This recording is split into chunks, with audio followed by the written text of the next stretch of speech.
Seguimos con otros problemas de física. Eh, en este caso trata de la aceleración centrípeta de un objeto en movimiento circular, ¿no?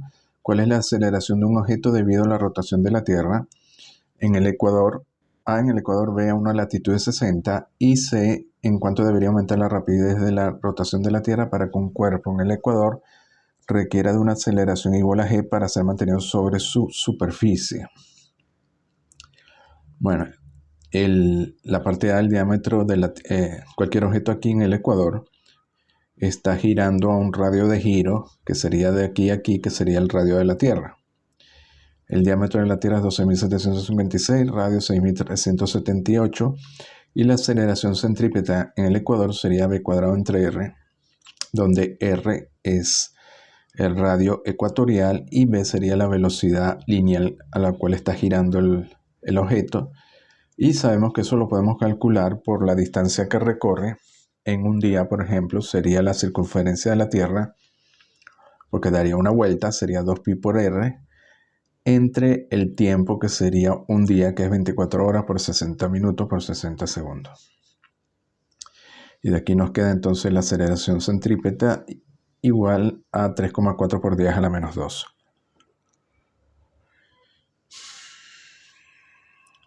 Luego, la parte B, latitud de 60 grados. Sería esta latitud. Y 60 grados significa que forma un ángulo de 60 grados con el ecuador.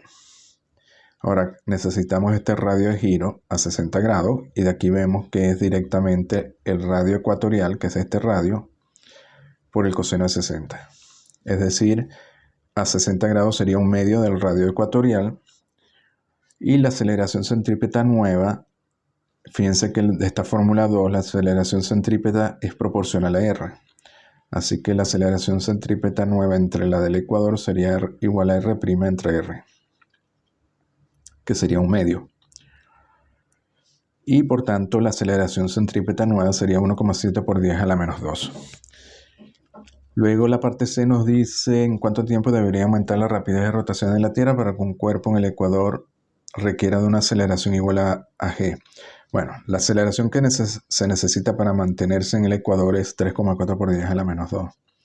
Y por supuesto esto es mucho mayor que G, que es 9,8 metros por segundo cuadrado.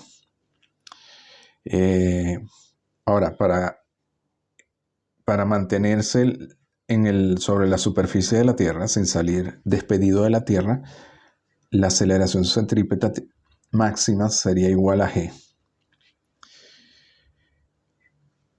Entonces, ¿en cuánto debería aumentar la rapidez de la Tierra? Bueno, de aquí sabemos entonces que G, que es 9,8 entre la aceleración centrípeta en el ecuador, es 288 veces mayor. Y luego sabemos que la aceleración centrípeta nueva entre la aceleración centrípeta en el ecuador es proporcional a la velocidad al cuadrado, porque es v cuadrado entre r. Entonces quedaría v' al cuadrado entre v cuadrado. Y de aquí sacamos la nueva velocidad. Y nos daría que debería ser, nos quedaría entonces,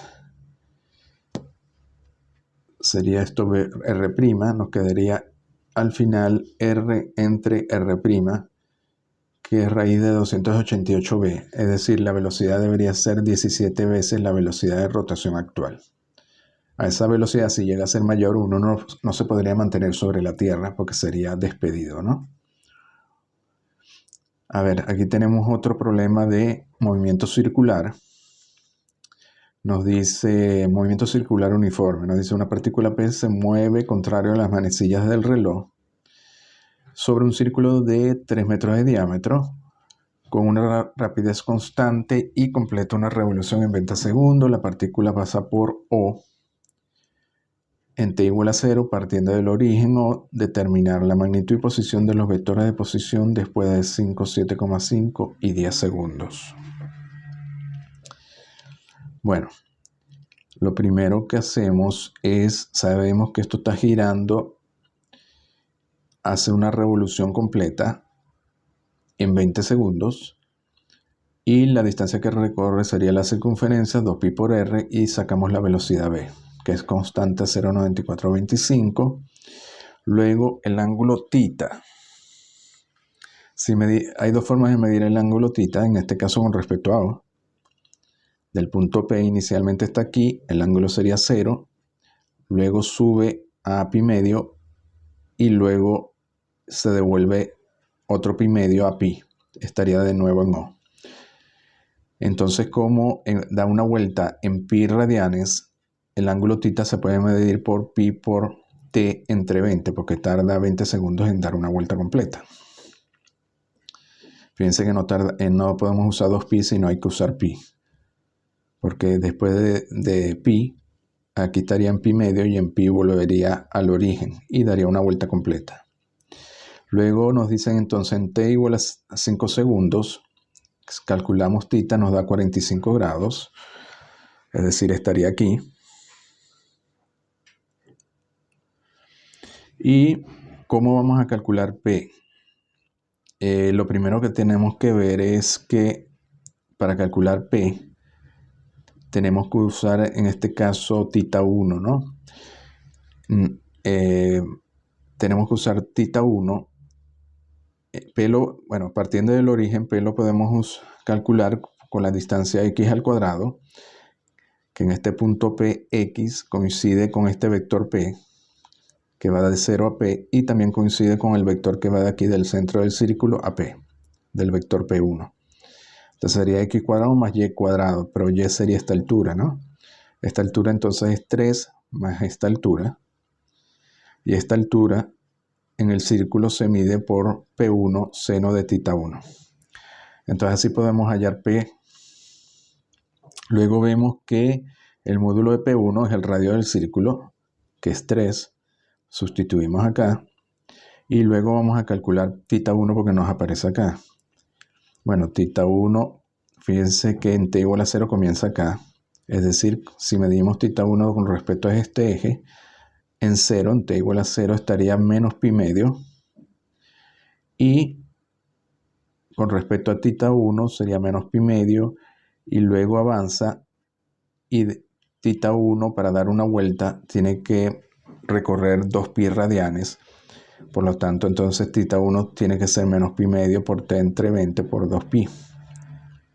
Fíjense que en t igual a 0 daría θ1 igual a menos pi medio. Y luego x también lo podemos relacionar a P1, que sería 3 por el coseno de θ1. Ahora sustituimos esto acá y al final nos queda P en función de θ1. Luego en t igual a 5 segundos, θ es 45, θ1 lo calculan aquí y le da 0, porque estaría aquí. Y sustituyen 0 y le da P cuadrado 18, 424. Hacen lo mismo con t igual a 7,5. Calculan θ, θ1, calculan el nuevo P.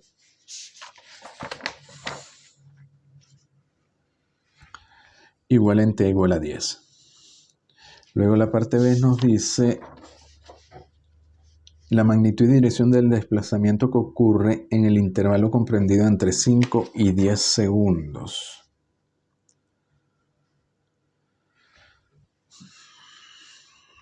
Bueno, sabemos que en 5 segundos el vector P1 estaría aquí, en 10 segundos estaría acá, y por tanto el desplazamiento sería de aquí a aquí. Se calcula como P2 menos P1.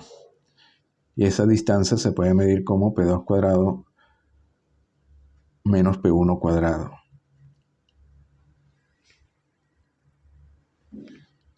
En este caso D sería, ya P2 y P1 lo sabemos porque serían 5 y 10 segundos. En 10 segundos estaría a 6, en 5 en 4,24 y podemos calcular D como 4,2 segundos. De hecho, este vector de desplazamiento, fíjense que este es la diferencia entre P2 y P1, ¿no? P1 más delta P da P2. O delta P es igual a P2 menos P1. Y su orientación, su ángulo con respecto a la horizontal es θ, se puede hallar por su componente y entre componente x. Bueno, todo vector se puede expresar de esta forma. El vector P se puede expresar con su magnitud por el coseno de θ i más seno de θ j. Luego podemos expresar P1 y P2. Conocemos P1 que es 4,24, P2 que es 6. Conocemos los ángulos, entonces tenemos P1 y P2. Al final nos da P1 igual a 3i más 3j, P2 igual a 6j. Sacamos la diferencia que sería delta P. Aquí estamos trabajando todo vectorialmente, ¿no? Siempre que puedan. Y en muchos problemas lo tienen que hacer vectorialmente para poder realizar los cálculos. Por eso es muy importante que dominen la parte de vectores y de sistemas coordenados muy bien, porque eso les va a permitir realizar la mayoría de los problemas, ¿no? Luego este ángulo delta P se halla por la tangente a la menos 1 de la componente y entre la componente x, entonces nos daría 135 grados. Y la magnitud sería, nos quedaría esto cuadrado más esto cuadrado, raíz nos quedaría 1,24.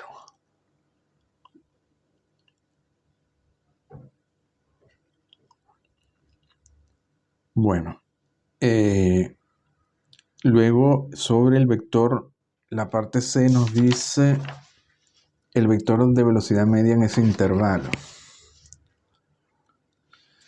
Bueno, el intervalo es de 5 segundos, de 10 a 5, entonces 5 segundos, y la velocidad media es simplemente la distancia recorrida, el desplazamiento, delta P, entre 5 segundos, es decir, 4,24 entre 5, 0,85 metros por segundo, y el ángulo de la velocidad media sería el ángulo de delta P, que sería 135. Luego la parte D nos dice el vector de velocidad instantáneo al principio y al final del intervalo. Bueno, al principio del intervalo, en t igual a 5, estamos acá. Esta sería la velocidad que es tangente, la aceleración que va hacia adentro, y en t igual a 10 estaría acá. La velocidad tangente y la aceleración hacia el centro, ¿no? Vector de velocidad instantáneo. Bueno, la velocidad la velocidad lineal es siempre 0,94 metros por segundo cuadrado. Solo que en t igual a 5 estaría a 90 grados. Por eso ponemos 0,94 con 90 grados. Y a t igual a 10 estaría a 180. Y el ángulo promedio... sí. Y luego el vector de velocidad instantánea en los dos puntos. Y luego el ángulo de la velocidad promedio, que habíamos dicho que era 135. También lo podemos ver acá, ¿no? Sería el promedio, aquí sería 90, aquí 180. Sumamos y dividimos entre 2 y nos vuelve a dar 135. Aquí lo habíamos calculado. La parte de B nos dice el vector de aceleración promedio.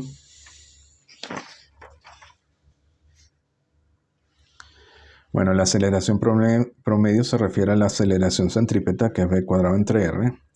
Como esto es constante y esto también, entonces 0,3 metros por segundo al cuadrado constante. Y el ángulo de la aceleración promedio, fíjense que aquí el ángulo es menos 100, aquí es 180 y aquí es 270 hacia abajo. Y el promedio daría 225. Y luego el vector de aceleración instantáneo al principio y al final. A ver, esto nos daría entonces aquí.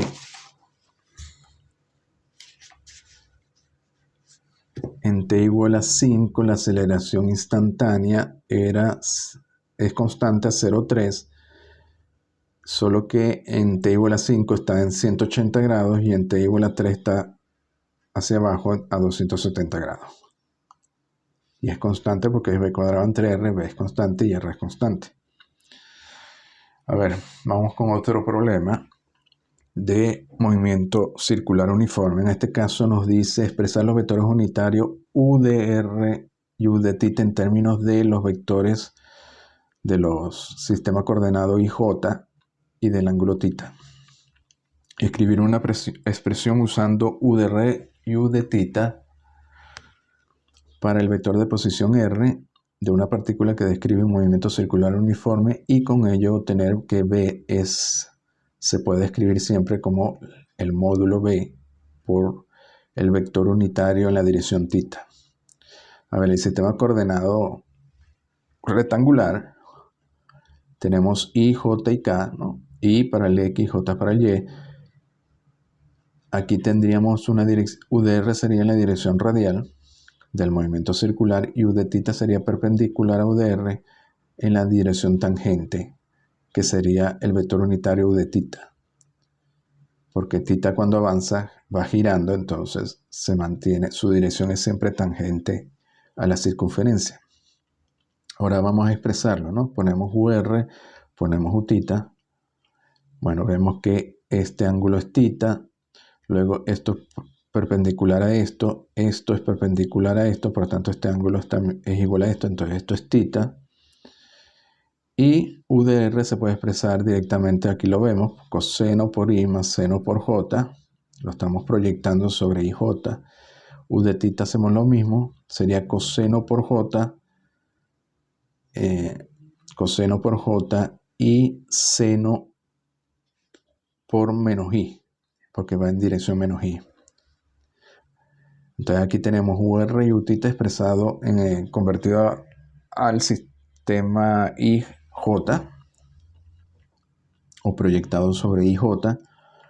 Luego el vector R, que sería el vector radial, igual se puede expresar en función de IJ como R coseno de θ I más R seno de θ J. Luego, como aquí aparece IJ, vamos a expresar IJ ahora en función de UR Uθ. Hacemos lo mismo, ¿no? Ponemos IJ, ponemos UR Uθ y sabemos que este ángulo es θ, igual este es θ, y hacemos lo mismo, ¿no? Y sería la proyección sobre UR, aquí sería coseno en la dirección UR y seno en la dirección menos U de θ, igual hacemos con J. Y luego sustituimos aquí en R,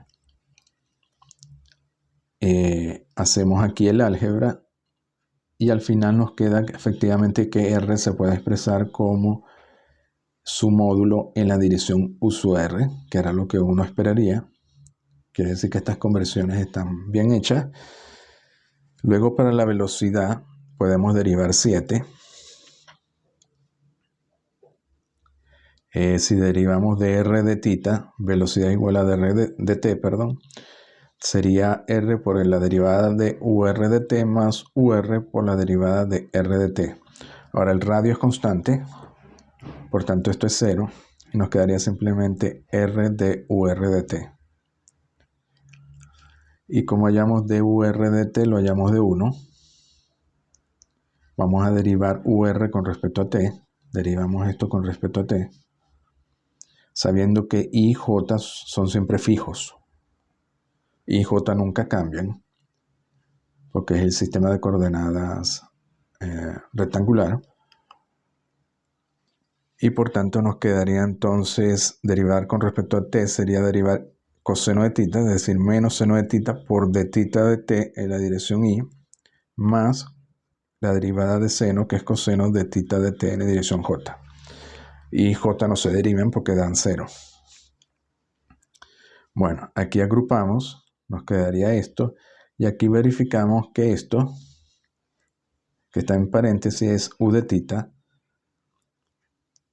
y por tanto B se puede expresar como R de θ de t U de θ, pero resulta que de θ de t, es decir, cómo cambia θ con respecto a t cuando está girando, es la velocidad angular. Entonces nos queda RW U de θ,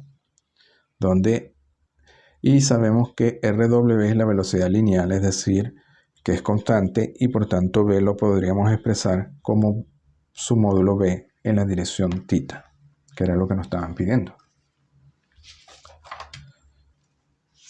Bueno, entonces seguimos en el próximo vídeo.